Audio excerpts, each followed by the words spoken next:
Good day, YouTube. I'm Daniel Claremont. I'm the Acadian therapist. Welcome back to lovely rural Nova Scotia. I hope that you're doing well. Can you remember a time that you beat a major challenge in your life? You achieved a major goal. It could be beating the final boss in a really challenging video game, or telling off a real life boss and quitting a job that's just awful for you. Maybe it's telling a special someone that you got a crush on them and you take that risk and your heart's in your throat, but you put it out there. All of these things feel amazing. There's a major achievement, there's a major victory, and maybe it takes a while to build up the skills or the courage, and you do it and it's done.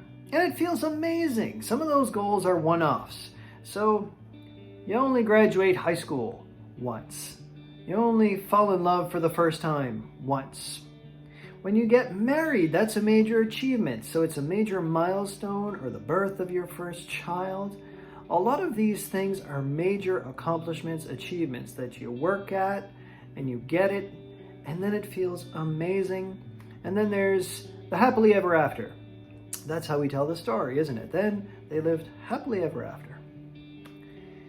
Some goals are a little bit fuzzier. So let's say quitting smoking, or losing weight, or improving your relationship. So maybe you're not fighting so much anymore, but the happily ever after bit, that one's tricky. This season on the YouTube channel, I stood in front of you about 4 months back in front of this very poster, and I said we were going to start on a roadmap for change. I am not going to summarize all the steps we've taken so far. I actually did that last week when I talked about something called the motivation wave. And that's how our energy, our motivation, our determination rises and falls. And I said last week there were going to be 2 more episodes. This is the first of those 2 episodes, which is about maintaining the change. We're going to talk this week about what happily ever after means. So you've worked really hard to accomplish something and you're here. Now what? How do you keep going? How do you hang on to the change that you have worked so hard at? So that's what we're going to chat about. As always, if you see value in this content, please feel free to like, share, comment, subscribe. All that helps support my work here. Let's get to the happily ever after, shall we?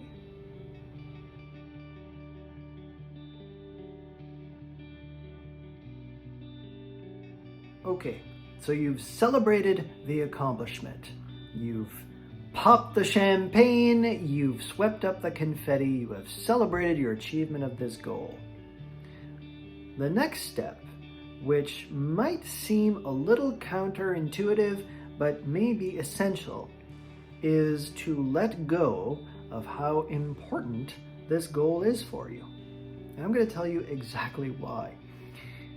Sometimes the motivation for change is rooted in fear. So you're afraid of the health consequences if you don't keep the weight off or you don't quit smoking. You're afraid your partner is going to leave you if you don't change X, Y, or Z. So you had this fear that started you changing. Maybe you had a health scare, whatever it is. So that forced you to change.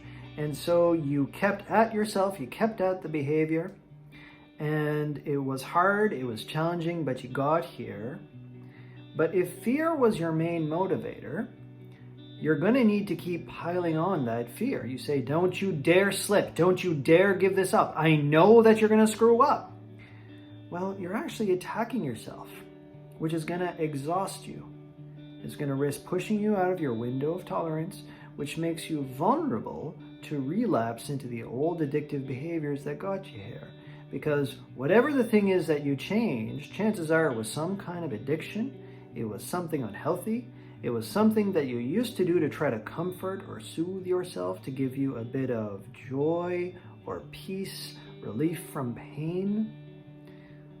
So when you heap on pain by shaming yourself, saying you better keep this change going, well, of course, your mind is going to go back to something that was really effective at helping you relieve that pain before. And so this is why relapses are really common, And in terms of motivation wave, it can really lead to a crash.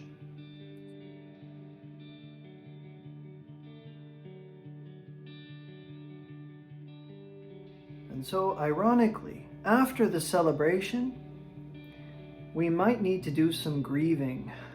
It might hit really hard to realize you don't need to worry about this anymore. You don't need to stress so much about it. An even harder thing to recognize might be that even though you achieved this goal, it didn't magically make you feel better. It didn't make that person love you more. It didn't make you automatically happy, or it made you happy, and the happiness didn't last. So there can be something anticlimactic about achieving this goal. It doesn't make the goal meaningless, not at all. Just because the goal did not give you the benefit that you thought it would, you did learn something important. You did achieve it. What you taught yourself is you could set your mind to something and you could get here. You're here now. Just because it didn't give you the result you expected doesn't mean you cannot change your life for the better. So navigate your disappointment. The video that I made a little while back on navigating intense emotions might be helpful. It might also be helpful for you to revisit the video on stages of grief that I did some time ago, because that is very relevant to the kinds of emotions and experiences you're having. You achieve the goal, it's a little anticlimactic, it's a little bit disappointing. You're scared of letting go of this as a main focus because you're scared that you'll automatically relapse if you don't keep yourself on task. So maybe check that out. It'll help you navigate it.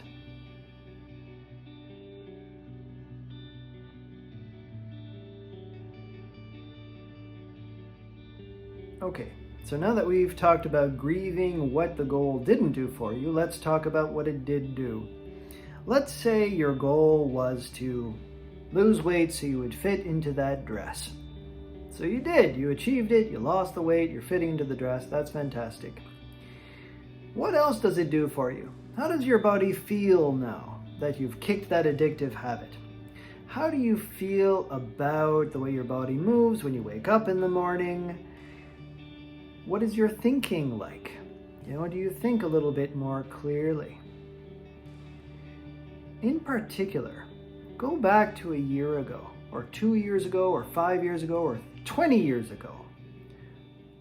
Think about where you are now compared to then. Think about what's better. Think about what you can do now that you couldn't before. This will help you be more proud of what you've accomplished. You see all the benefits. It's not just fitting in the dress. Maybe your body moves better. Maybe you feel proud of yourself. You're more confident. And with that, it helps you to create new goals. And it ignites new motivation waves. So now that you fit better in that dress, maybe you'll try a marathon. Well, what would you need to do to get into that marathon? You start coming up with tiny habits. Maybe you plug it into a personal Kanban system. You start slowly working towards a new goal. And so you work towards the next achievement. Now, as you work towards that next achievement, the weight's probably going to stay off. Or maybe it fluctuates, but it doesn't define you anymore. You've achieved it, you've accomplished it, you knew what it did for you, you know what it didn't do for you. You let it go as you move towards the next thing. And that helps to motivate further value and achievement in life.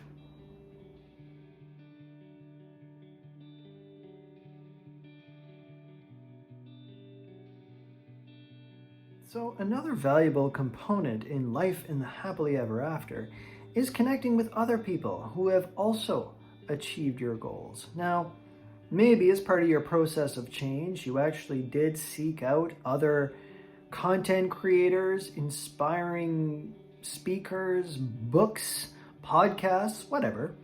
Different folks that have inspired you in your process of change.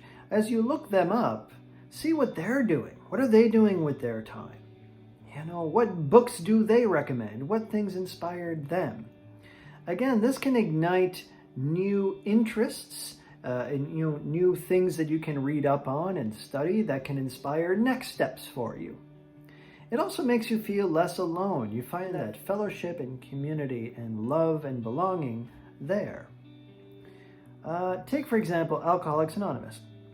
I know I talked about them before in the harm reduction video, but although we could view that as kind of a fear-based motive, so you're saying how many days it's been since you had a drink, and it can feel like I'm embarrassed and I don't want to go back there, it can feel a little bit fear-based. Over time, if you attend regularly, you feel that connection with community, hopefully. You'll have a sponsor, someone who has your back. And so your identity does not become, I need to fear this and run away from that. It becomes, over time, I am a recovering alcoholic. And that becomes the identity. I am someone like a warrior that was a victim of this before, and I take responsibility for my actions, and now I help other people. 30 years sober, or whatever the story becomes. So there's a pride and a new identity that gets built on the past negative behavior. And so this inspires you. This keeps moving you forward. Maybe you inspire kids. Maybe you write a book, right? So that can become part of the happily ever after on the other side of defeating this problematic behavior.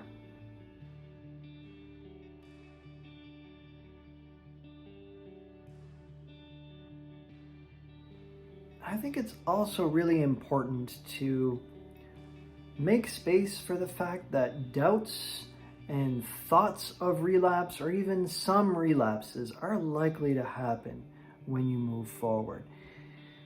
And when it does, you're going to feel like a failure. It's going to trigger some doubts. And the reason why those relapses happen is because you spent a long time being you. You spent a long time doing those old behaviors.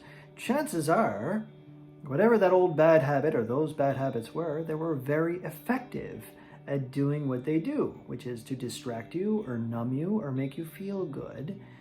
And there's a lot of things that will trigger doing that. A lot of people will overeat during holidays or certain rituals that we get used to. When you're really stressed, we will pick up that smoke or what have you, and we don't even think about it. So when a relapse happens, the more you can forgive yourself or recognize, I'm not a bad person, I'm not foolish, and I'm not back where I started. You did achieve this change, which means it's done. It doesn't mean you need to be perfect for the rest of your life. It just means that when the thought or the behavior shows up, notice it, forgive yourself, ground yourself, go back to something that worked before. Keep working at living the life that you want to live. It's almost like weeding a garden. As a farm kid, I know something about the fact that weeds will always crop up, and that's okay. It doesn't mean the farmer is failing. It means we need to keep at it. And we don't need to be discouraged about that. In fact, the longer you go, those triggers will happen less often because you're practicing being a new person who doesn't need that substance, doesn't need that old behavior. The longer you go, the less those triggers will happen. When the trigger happens, it might feel as fresh as the very first time, and that's an illusion. That is just a thing, a trick of your mind. You're having a thought, it triggers a feeling, that feels true. Ground yourself, take some breaths, keep going, and over time, you will recognize that you are living that maintenance of that new life that you always wanted to have. You are in the happily ever after.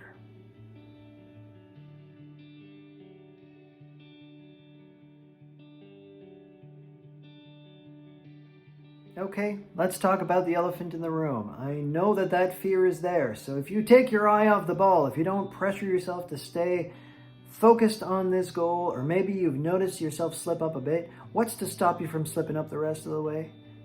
We talked about that before. Last week we talked about motivation waves. They rise and they fall. And you have maybe had the experience. You've tried before and you're afraid that you're going to come crashing down. So what happens if you do? That's what we're going to talk about next episode. The last episode of this season is going to be dropping on the last day of this year. It's going to be about letting go gracefully.